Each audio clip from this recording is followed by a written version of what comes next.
Descartes. Rene Descartes looked something like one of the Three Musketeers. He had long wavy hair to his shoulders, a mustache, a neatly trimmed beard, and always wore a sword dangling by his side. But the image was not the man. Although he did join the army once, he never saw a battle and spent his time thinking instead. Descartes' real field was the field of the mind, and there he saw plenty of action.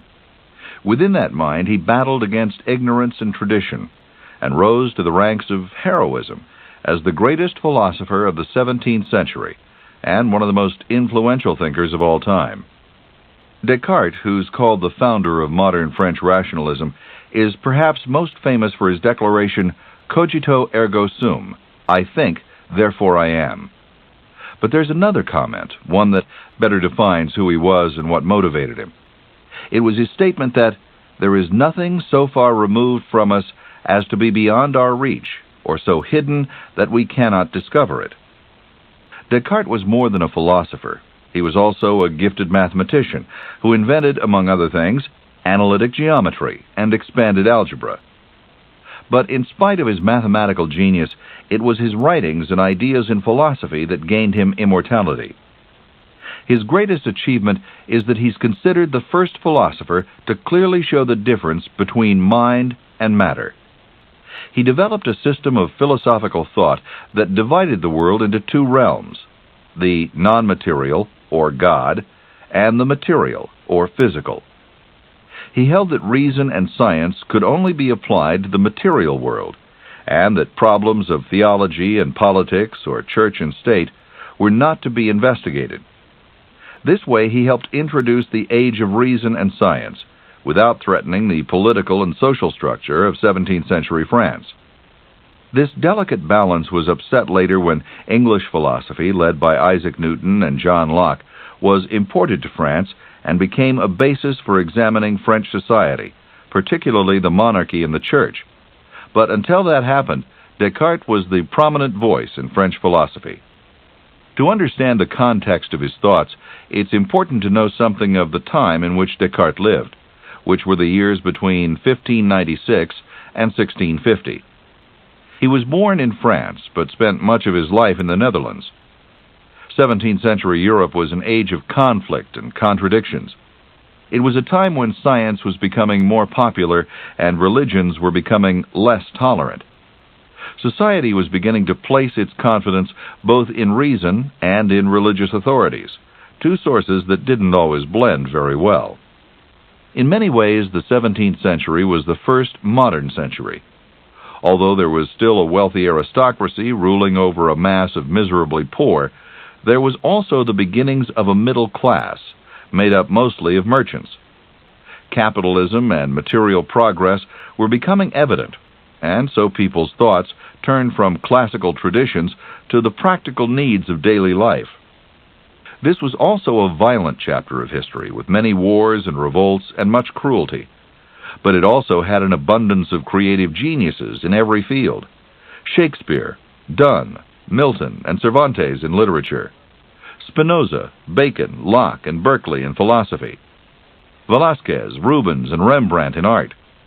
And Galileo, Kepler, and Harvey in science. Alongside this genius and creativity was corruption and debauchery. Morals were lax, to say the least, and a gross sensuality seemed to pervade the entire continent. One of the strong values people did hold, at least in the upper class, was that of personal honor. Duels were so frequent in France at this time that the king tried to prohibit the practice. But this was an age of action and combat, and people were not to be deterred. Descartes was not the only one who carried a sword at all times. Most people felt they lived in an atmosphere of constant danger and unpredictability.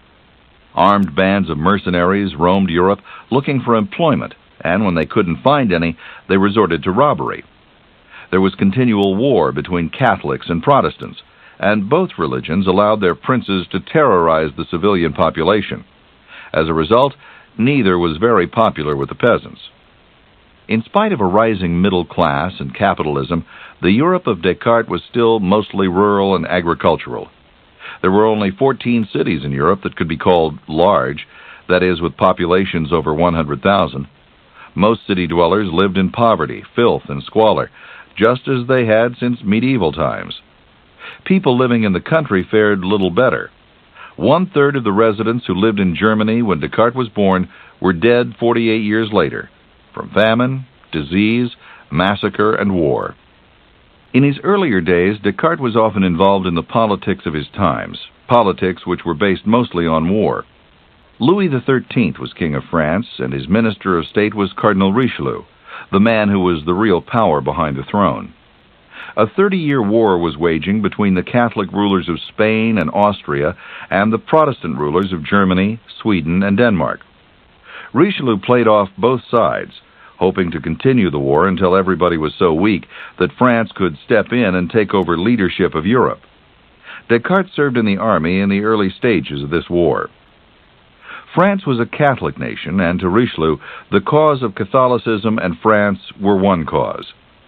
He attacked the Protestant minority in France, resulting in the famous siege of La Rochelle, and succeeded in defeating them. Descartes took part in this offensive as an advisor. Richelieu was successful in this strategy of promoting the 30 Years' War. By the middle of the 17th century, Spain, Austria, and their Catholic rulers were secondary powers in Europe. France was a leader, but shared its lead with England and the Netherlands. All the organized religions in Europe, Catholic, Protestant, Lutheran, Calvinist, and Anglican, were guilty of horrible tortures and atrocities in the name of their God. Hundreds of victims were burned alive for their alleged heresy.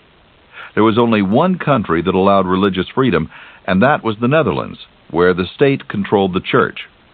It was here that Descartes chose to spend his last 20 years.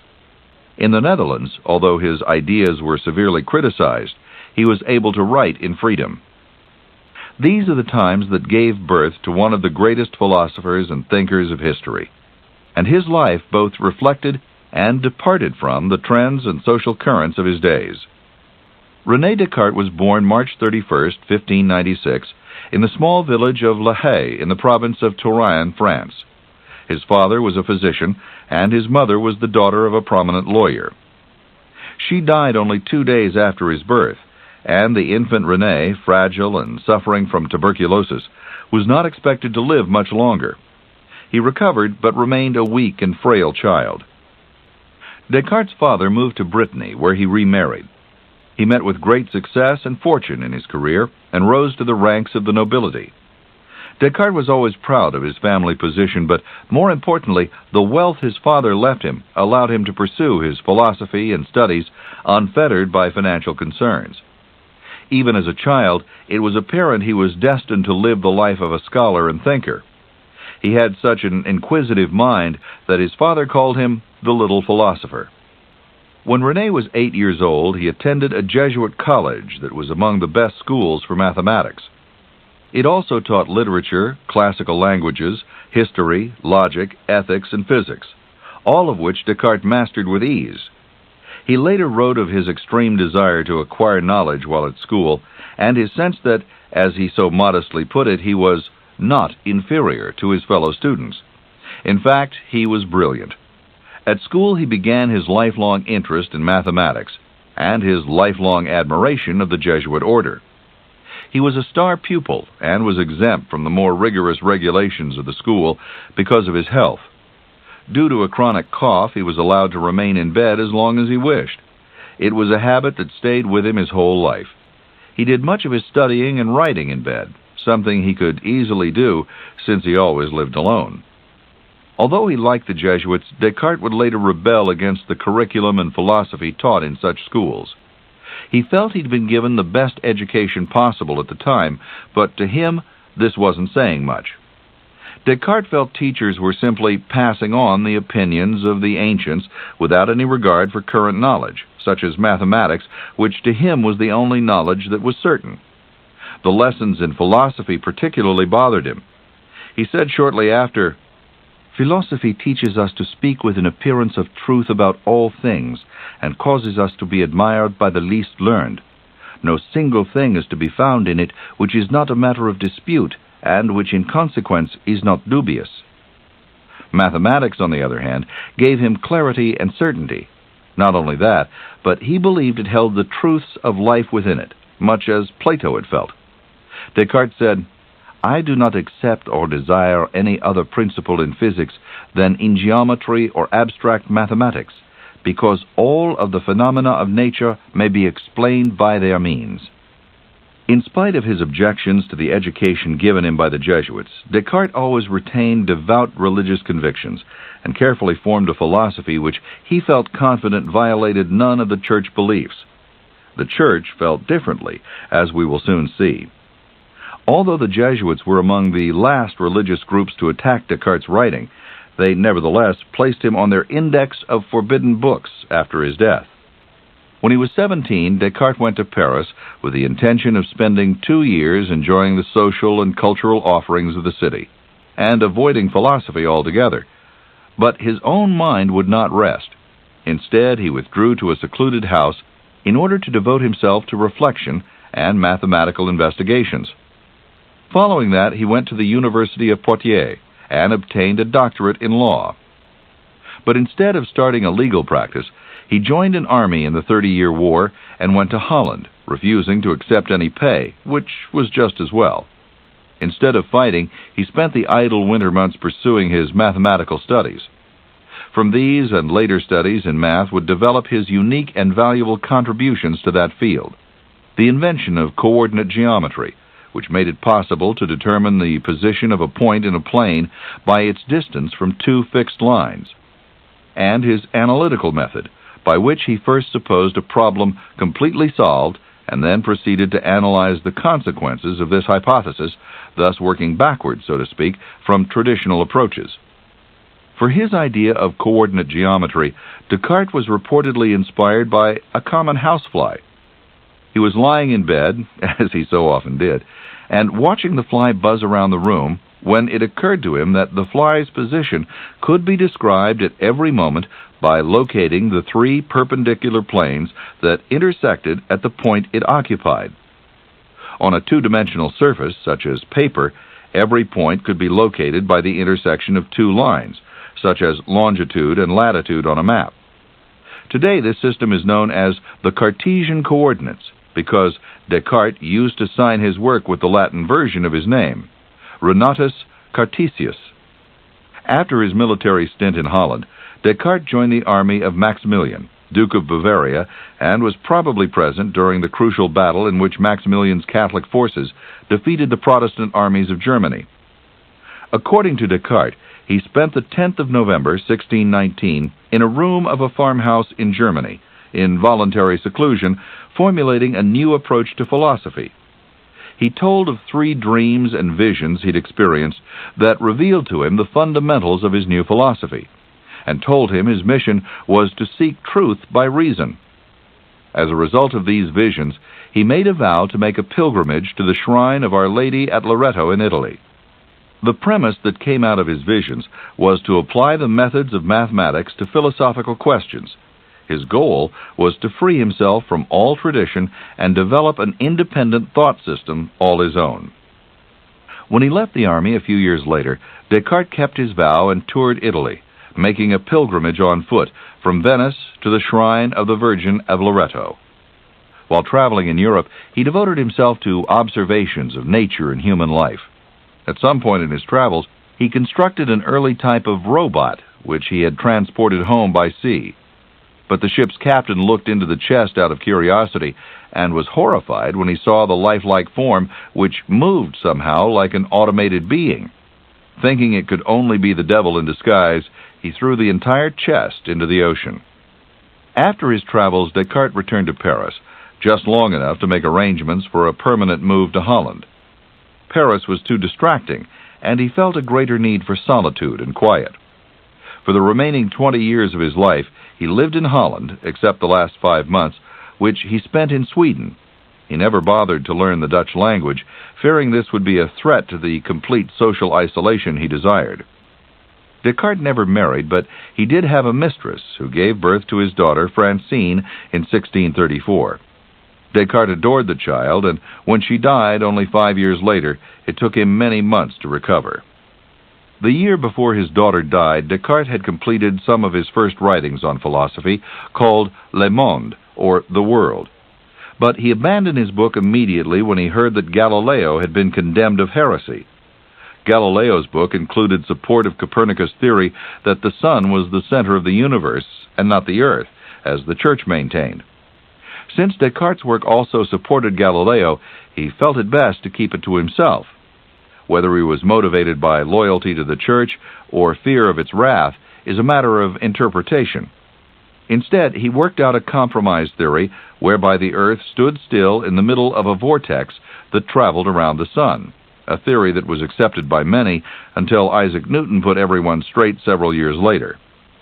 In Holland, Descartes moved 24 times, but somehow managed just the same to complete some of his major works. This moving about from house to house was part of a general secrecy he liked to maintain, often disguising his whereabouts and his interests, seldom sharing his genuine thoughts with people, and pretending to be working on nothing, when he was in fact consumed by his work. There have been a whole range of theories about his secrecy. Some believe he was just protecting himself from opposition. Some even claimed he was secretly a member of the Rosicrucians, an international fraternity that practiced an occult philosophy. Most, however, believe he was always a devout Catholic who felt his philosophy reconciled with his faith, and that the goal of his secrecy was to avoid judgment before the work was even completed. He was a self-confident man who saw himself as something of a visionary, and so it made sense to him to go it alone. He did, however, have many distinguished, loyal friends, with whom he kept up a lively correspondence. Descartes lived modestly and was said to have a kindly disposition. He was very generous to his servants and concerned about their welfare, and they in turn were devoted to him. In 1637, when he was 41, Descartes released discourses, of which one discourse, Discourse on Method, was especially celebrated. It was also condemned. Descartes was accused of atheism and skepticism by prominent Protestants who tried to obtain an indictment against him. But influential friends intervened, and the final judgment merely limited all discussion of his philosophy. 4 years after Discourses, he released Meditations, and then Principles of Philosophy. He continued to be accused of heresy by various religious groups, but in later years was recognized as one of the leading philosophers of Europe. Descartes' fame became so great that Queen Christina of Sweden persuaded him to move to her country and become her tutor.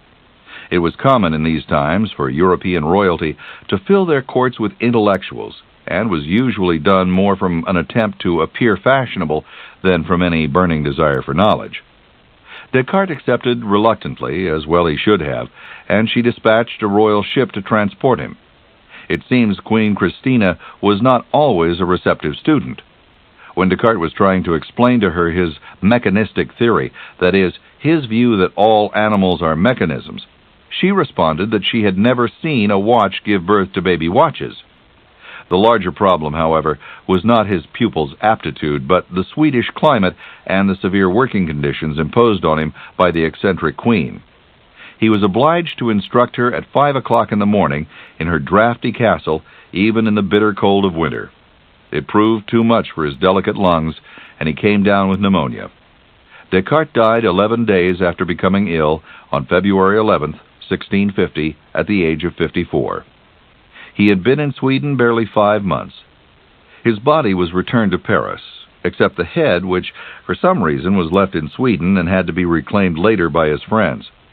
His funeral went on, head or no head, and was interrupted by a court order forbidding the delivery of a eulogy. This was the beginning of Catholic opposition to his philosophy, which climaxed in 1663 when his books were banned. He was a threat to Catholicism because he insisted that doubt was essential in finding the truth, and doubt, to the Church, was in direct conflict with faith. Yet even while theologians were railing against him, he was gaining popularity in the court and the fashionable salons of Paris, where his ideas were a source of lively conversation and debate. In time, his insistence on rational evidence and his demand for remaining doubtful in the absence of this evidence would become the foundation for modern research and science.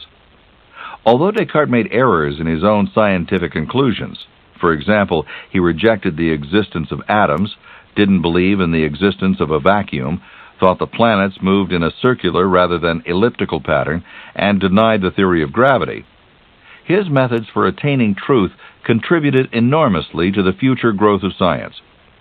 His chief contribution was his method of doubting all prior conclusions, accepting no conclusions based on assumption, and subjecting all knowledge to the analysis of individual thought processes. These were the principles he applied to his brilliant works of philosophy. The most important of those works were Discourse on Method, Meditations, and Principles of Philosophy. Meditations was Descartes' favorite and is considered his masterpiece. There are many ideas and methods associated with Descartes' work that have had a profound effect on the development of philosophy since the mid-17th century. Here are some of the most important. First of all, Descartes believed that to arrive at the truth, individuals must first rid themselves of all their past education and beliefs. In this way, they can eliminate all the mistakes and prejudices accumulated since childhood. Every idea and belief we've previously held should be considered with doubt. Secondly, Descartes believed that arrival at the truth required an orderly, methodical thinking process. No hasty generalizations and conclusions could be allowed. People must proceed carefully from simple, concrete, known objects up to the more abstract. The mind, therefore, is the instrument for discovering truth, and the starting point for all philosophical thought. 3.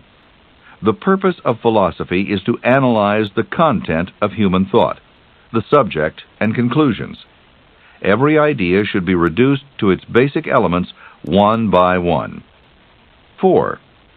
Descartes believed in the existence of God and felt that his own questioning and imaginings of God were proof God existed. He saw it this way. He is seeking perfection, yet perfection doesn't exist in his mind. Therefore, the idea of perfection must have been put there by a perfect creator. And if God is perfect, he cannot deceive. So it follows that perfection, or knowledge of truth, can be attained, and it can be attained through the rational mind. 5. Descartes believed man possesses a soul, which is spiritual and is united to the material body. The soul interacts with the body in the conduct of its business. Therefore, soul and body are separate but related. 6. Will and reason are properties of the soul. The body, on the other hand, has desires and needs of its own. Morality is the ability of a man to subject his passions to the will and reason of the soul. It was these ideas and others that made a deep impact on the history of philosophy. Every philosopher who followed Descartes was in some way indebted to him. He is considered the most influential philosopher before Immanuel Kant, who appeared on the scene 100 years later. One of the reasons for this is that Descartes broke away from traditional scholasticism. Scholasticism was the very systematic philosophy developed by medieval scholars between the 10th and 15th century that was based on Aristotle's work and the work of early Christian writers. It relied heavily on, in fact insisted on, traditional doctrines. Descartes instead preferred the use of science and reason in attaining his truths. When Descartes broke from scholasticism, he paved the way for future philosophers to explore new and freer ways of thinking. That is why the work of Rene Descartes is often considered the first modern system of philosophical thought. Discourse on Method was written in 1637, when Descartes was 41 years old. It's considered the first great philosophical work written in French, and its style became a model for all the future work that followed in that country. 4 years later, when he was 45, Descartes published Meditations on the First Philosophy, popularly known simply as Meditations.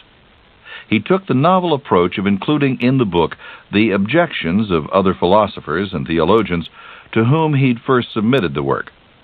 Then he included his responses to their objections. Meditations is the most important of Descartes' works because it contains his complete theories on metaphysics and what is called epistemology. Epistemology is the investigation of human knowledge, including its nature, limits, and criteria. In Meditations, Descartes considers the sources of knowledge, the validity of truth, the destiny of man, the existence of God, and the creation of the universe. In short, he takes on the most monumental questions of the human experience. Descartes began his work by doubting everything, but to him, this very doubt was the evidence for what he searched. The existence of a doubt implied the existence of something that was doubting. Hence, he, the doubter, existed. He expressed that in the Latin phrase, cogito ergo sum, or as we know it, I think, therefore I am. There are 6 meditations in the book on 6 different but related subjects.